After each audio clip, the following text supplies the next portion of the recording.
Shalom, Yasha Allah. First and foremost, we get all praises and honor and glory to Yahweh, Bahashem, Yahweh Shai, Bahashem, Rakakwadash. The honors to our apostles and elders of Great Millstone who rule well, and peace and blessings to the hopeful elect that pushes great gospel in sincerity and truth. This is your brother Tazakai Yahweh from the Great Millstone Annapolis camp, coming at you another lesson through the spirit and the power of Yahweh, Bashem Yahweh Shai, and Lord will be edifying. I got an article here from RT News, and it reads: Australia doesn't rule out arming Taiwan against China. This article came out March 6, 2022, the year Yahweh Bashim Al-Shai turned it up. And it reads: Defense Minister Peter Dutton likened China's situation with Taiwan to Russia's conflict with Ukraine. All right, it says, and as we've been seeing lately, what's been going on with the whole Russo-Ukrainian war, whatever the case may be, whatever it is, Hey, but that's just speaking on the things that have been going on lately over there. And it says, Australian Defense Minister Peter Dutton refused to rule out arming Taiwan against China in the same way that the West has armed Ukraine against Russia, claiming Australia would do whatever it can to deter China from acts of aggression. So they do whatever it takes, right? In an interview with ABC's Insiders program on Sunday, Dutton claimed China was amassing nuclear weapons and militarizing, and likened the threat of China reclaiming Taiwan to Russia's invasion of Ukraine. Now, key word, it said reclaiming, right? So no matter if one say, well, this country got independence in this way and that way, you got to look up how they gained that independence. But the fact of the matter is, it said reclaiming, meaning what? Taiwan used to be a part of China or a territory of China, just like Ukraine used to be a part of Russia or a territory, of Russia. You see what I'm saying? Go look up the USSR, right? Before they fell in 1991, Ukraine was a part of Russia, right? It says, it says reclaiming, meaning they already was a part, So that's pretty much the same that was going on over there, Russia's just claiming back what's theirs, and in this situation, look like China just trying to claim back what's theirs. But you always got the devil, these devils. Now we know the Russians and Ukrainians, they red devils too, and just now we just said those who had the countries. Now we do know that Jakes are mingled in amongst them, of course, but they're not in the power seat, if you will, So just going on, just putting that out there, What would we add? Okay, after being asked whether Australia would arm Taiwan the same way that the West has armed Ukraine if China tried to reclaim the island, Dutton said, "Well, I think we can do whatever we can to deter China from acts of aggression in our region.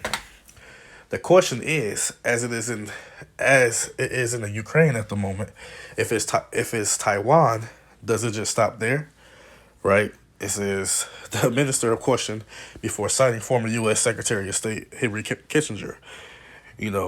So they pretty much saying, like, with the situation with Russia and Ukraine, do it just stop at that point? Well, not speaking as a man, but just going on with the scriptures of Jeremiah 50. Jeremiah 50 speaks of assembly of great nations. So this could be the start of the assembly that Russia, Gog and Magog, the bear, if you will, the Medes. This could be the start of that assembly of those great nations. So could this stop there? Hey, through the Spirit, no. I speak that as a man, but as far as scripture say, it's going to be a gathering, assembly of them, right? So no, it probably won't stop there. As far as the scriptures say, no, there's not. It says, now, instead of this Taiwan situation could be different, but we speaking of Russia, with all those other nations that, that surrounded it, that's part of the USSR. Hey, through the Spirit, it's a belief that, that they will be assembled back again, the former power of the USSR. So it says, does it mean that China wants to have this tributary state model as Kissinger and others have spoken about over history in the Indo-Pacific? What does it mean for our trading relationships with Malaysia or with Vietnam or with Indonesia? Because this is what it's about. It's pretty much about, trade and what they can get and all these, these alliances and trade. It's pretty much just what can I get out of this country as far as, imports and exports. That's what it is. These people, when you head the nation, you want to do all those things that can make your nation greater. So if you got to import or export from this nation, you want to have a good relationship so that, things be smooth sailing, so to speak. But then also, you gain a foothold within that country.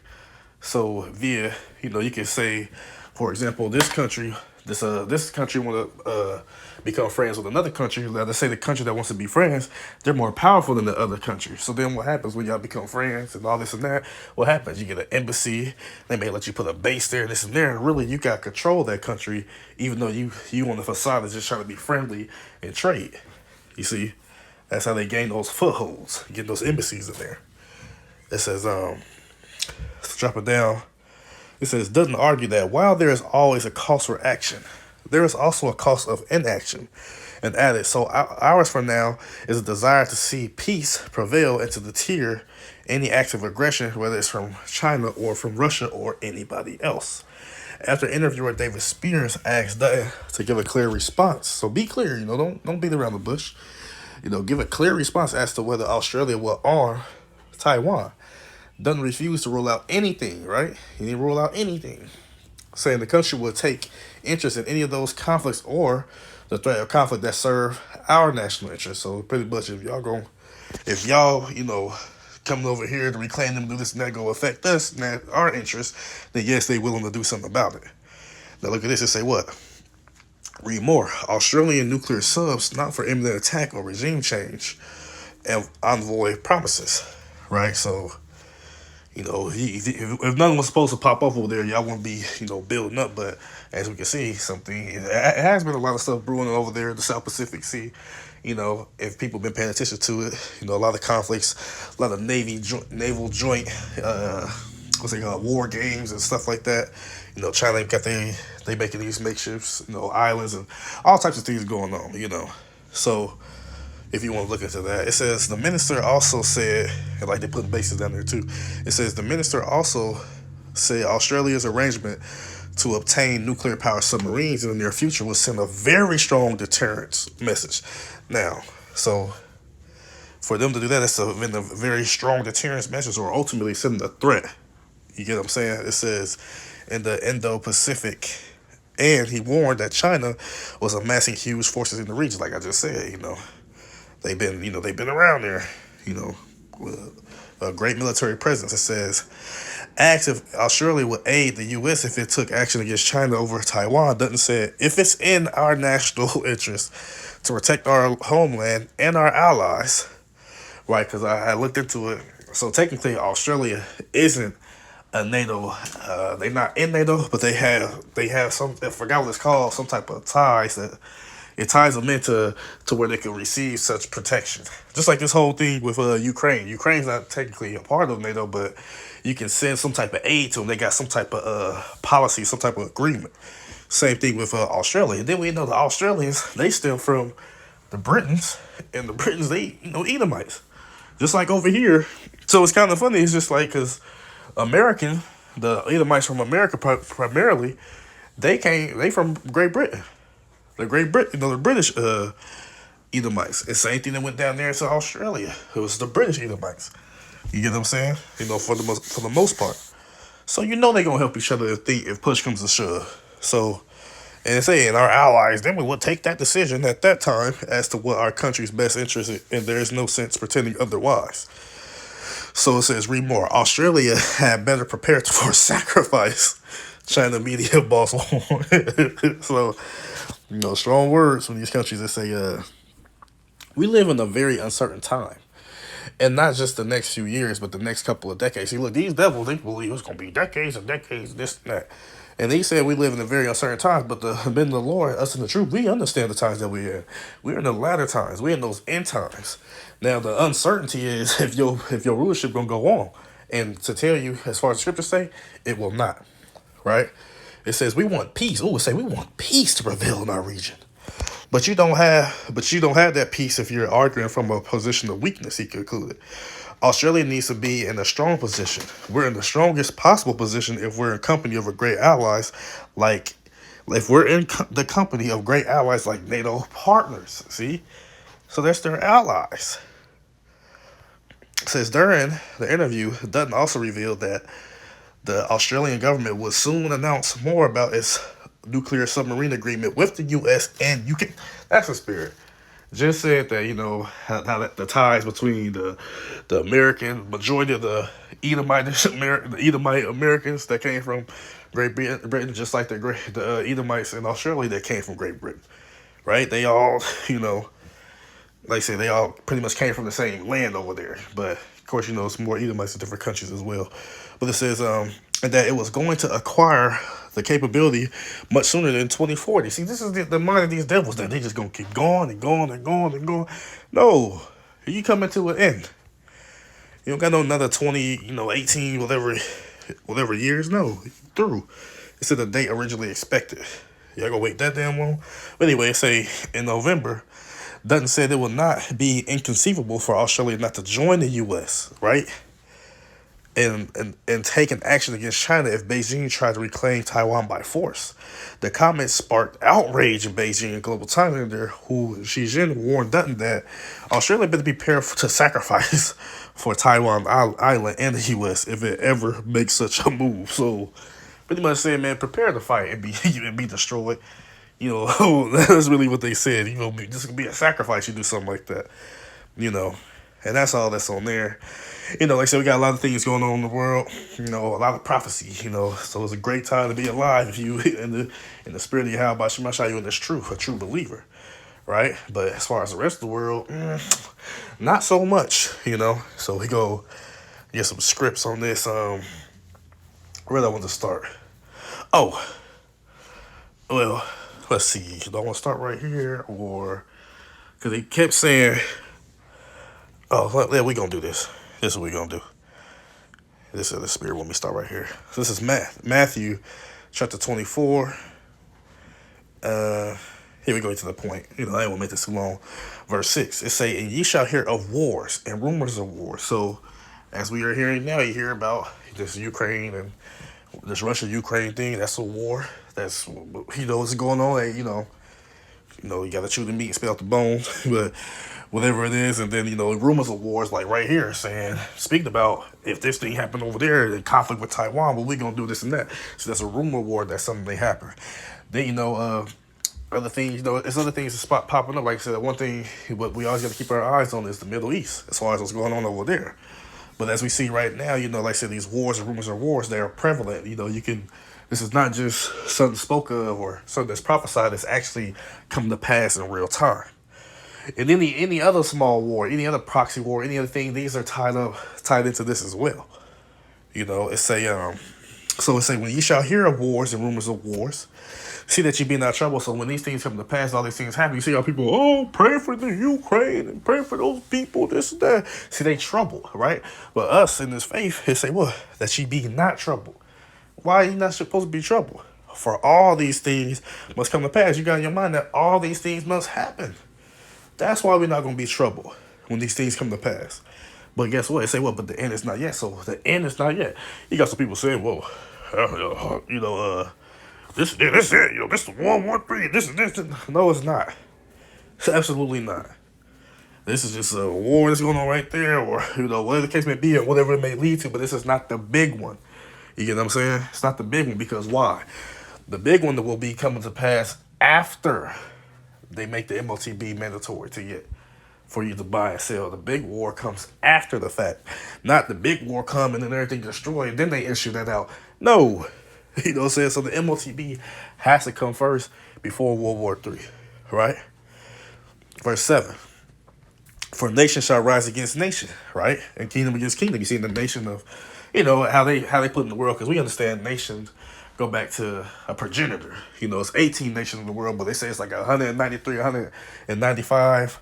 I believe it's 193, but it's 195 altogether, but 193 is recognized in some sort of way that that's countries. So if you was part of any of those countries, you would be coming from the nation of this country, from the nation of that. There's only 18 nations of people anyway. Right? So nation against nation, hey, we seeing what? Russia against Ukraine. You seeing what? China against Taiwan. China against, Australia. Israel against Iran. Just so forth and so on. Syria, America against Syria. So forth and so on. That's going on right now. the kingdom against kingdom. They say, and there shall be. So what's going to pass, what's going to happen, and it shall be, meaning it's inevitable, which is already going on. Famines, right? It's definitely a lack of bread going on, especially through all these things, lack of food. Why I think prices are going up. Just like with the scarcity of, oil and, and gas and all that stuff, what's happening? Prices are going up. So you got to be willing to pay that top dollar to get that what you need, because what, the supply, the demand is high, but the supply isn't. As part of what they say and what they putting out there. Now you can have man-made famines to where they hold back the things that they hold back products, just like with this guy Bill Gates of hell. What he doing? Buying all these farmlands and pretty much restricting farmers to be able to plant these seeds.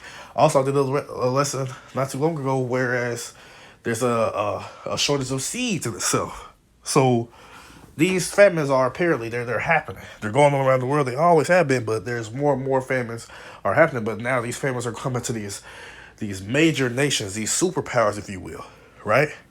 And pestilences. Hey, now the main pestilence that was out, which is still out there, but they pretty much put it in the back seat, with the the whole crown, whatever. But there's other things that's going on around as well, unknown and unheard of, super bugs and all these things, and all these things are coming to pass. And earthquakes in diverse places. Get you an earthquake app. Definitely earthquakes going on as we speak right now, various places around the world, different places and places that they never really that they never had earthquakes before, right? What the verse 8 say? All these are the beginning of sorrow. So we in the beginning of sorrows right now. Meaning what? It can get worse and get worse and get worse, because why? It's just the beginning. You see? Now one thing that they said was, oh, we just trying to keep the peace, and that's all we want is peace, peace, peace. And they always speak about peace, right? Well, let's start right here. Ezekiel chapter 7, verse 5. Thus saith the Lord Yahweh Shai, and evil, right? And only evil, behold, is come. So it's only evil. What's evil mean? Eve meaning times, ill meaning bad. Bad times are here. The Lord said only evil, only bad times are coming. So your peace and safety and all that. No, that's not gonna happen. But scripture say when they speak of peace and safety, then what? Sudden destruction comes right after, right? Verse 6, and end is come. The end is come, and watch for thee, behold, it is coming. What's the end? The end of Esau's rulership. The end of that eon. Because people think that the whole earth gonna blow up like the Death Star. Absolutely not. Where would the kingdom of heaven be? That's gonna be instituted here on earth. If the whole place get blew up into pieces, that don't make no sense. So we understand that the end of an age, their rulership is coming to an end, and then Jacob is the beginning of it that followeth, which is gonna be forever and forevermore. Start with Yahushua, on down. Of course, Yahweh is the head, but Yahushua on down. It says because it's their kingdom. It says so that's what's coming, man. Evil times is coming. It's the end. We in the end. That's the only time it's gonna get worse before it get better. You know what I'm saying? The time that it get better is when we set up in rulership. Right? As long as these devils in power, it's gonna get worse and worse and worse until they're destroyed. Now here's the point of this chapter that I got. December, y'all know I said December. Ezekiel 7:25 I meant to say destruction cometh. Right? Destruction cometh. Do we not know what destruction means? Hold on, let's see. Strong's H 7089. Kafad. Kafad. Not sure if it said it. Second entry. Kefad. Kefad. But Salakia. But if I what we're talking, but it says terror is coming. It's a shuddering anguish. So, I know it's more definitions, but pretty much anguish is coming. But actual literal destruction, chaos is coming, terror is coming. Right? So destruction cometh, and they shall seek peace. And they seeking peace. We just want things to be peaceful. We don't want this to happen. We want everything to go back to be stable. No, the Lord don't want that. And there shall be none. So you keep hollering about peace and and all this and that, and no, that's not gonna happen. They say what? Mischief shall come upon mischief, and rumor shall be upon rumor. See, that's what's coming. Mischief upon mischief, and more mischief and more mischief. Rumor upon rumor upon rumor. Then shall they seek a vision of the prophet, right? Because what the people gonna be doing? Oh, y'all been out there hollering and cussing people out and being angry and mad, but they shall seek a vision of the prophet. So when things get hard, when they get really, really bad, when they get unbearable, Then the people will say, then the people gonna seek a vision. Then they go, whoa, what's going on? But the law shall perish from the priests and counsel from the ancient, meaning what the Lord gonna be gonna make us dumb. He gonna take the spirit of, take that, not take the spirit from us ultimately, but taking the spirit of us who want to tell you about these things that come to pass, to teach you what's gonna come to pass, to prophesy to you what's gonna come to pass. The Lord gonna take that away, and your ass gonna be out there and left and dry. You get what I'm saying? So that's what's coming to this place. That's why it's better for you to get this now. Or, hey, well, if you don't get it, well, if you're an Israelite, we'll see you in the kingdom. Lord willing, we make it on the first go around. But as far as you heathens, ain't nothing we can do for you. You just gonna receive your judgment, and we'll see you in slavery in the times to come. But let's see, was there another one? Well, matter of fact, yeah, I'll end it off with this one. Just gonna get to the point. Damn, Slakia. Jake Bugger. But this is Habakkuk chapter 2, verse 3. It say, for the vision, right? The prophecy is yet for an appointed time. So it's an appointed time. For all these prophecies to come to pass, there's a set, ordained, or appointed time. A designated time for it to happen. It say what? But at the end it shall speak and not lie. So it say what? So all these things that the Lord spoke about, it's going to happen. It's not no lie. It's going to come to pass. Trust and believe it. And say what? Though it tarry, right? So though it seems to linger on and carry on a bit, and pretty much it's not coming at the time that you want it to come. Well, y'all been saying that for years. There ain't nothing happen. I ain't worried about that. Well, listen. Though it tarry, wait for it. Who gonna wait for it? Ultimately, the men of the Lord. Of course, the sisters who surround us as well. We wait for this prophecy to come to pass, but you not, right? It say what? Because it will surely come, it will not tarry, and we know it shall surely come. And it's not tarrying. It's going to happen at the set appointed time that Yahweh Shemashai has it set. That's why Scripture say to cause them to be written in paper, for they are faithful and true. These scriptures, these words are faithful and true, because why? They come from our power, Yahweh Shem Yahweh Shai. Right? So, Lord willing, this lesson was edifying to the sincere Akim Akwaf out there listening. I want to give all praises, honor, and glory to Yahweh, Bahashim, Yahweh Shai, Bahashim, Rakak Wadash. Double honor to our apostles and elders, a great millstone, root well, and peace and blessings to the hopeful elect that's pushed the great gospel in sincerity and truth. Shalom, Yasha Allah, Abai, Babal.